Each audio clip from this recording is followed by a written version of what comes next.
The rain hammered against the leaded windows of Victor Grayson's estate, a relentless tattoo that mirrored the storm brewing in his mind. At 35, Victor had built an empire from the ground up, tech innovations that revolutionized data security, amassing a fortune that could buy silence and solitude.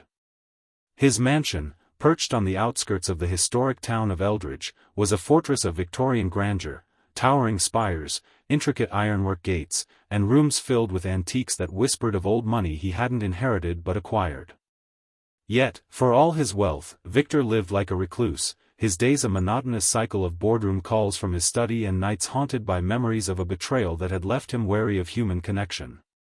His ex-fiancée, Elena, had vanished with a chunk of his early prototypes and his trust, leaving him to rebuild alone. Now, the house echoed with emptiness, its vast halls gathering dust despite his best efforts. It was time to hire help, a maid, someone unobtrusive, efficient, and utterly forgettable. The advertisement he placed in the local paper was terse: live-in maid required for large estate. Duties include cleaning, cooking, laundry. Must be discreet and reliable. Room and board provided. Apply in person.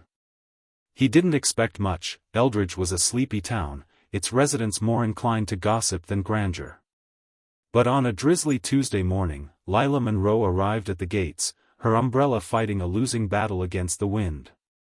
She was 26, with a face that spoke of quiet resilience, high cheekbones, expressive hazel eyes framed by dark lashes, and hair the color of midnight pulled into a practical ponytail. Her coat was threadbare, her shoes scuffed from miles walked in search of stability. Lila's life had been a series of foster homes and dead-end jobs, waitressing in dingy diners, stocking shelves at midnight, always one paycheck from eviction. Art school had been a fleeting dream, crushed by the reality of bills and survival.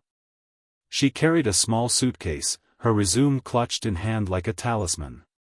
Victor interviewed her in the parlor, a room dominated by a massive fireplace and shelves lined with leather-bound books he rarely touched. He sat behind a mahogany desk, his gray eyes assessing her with the precision of a code debugger.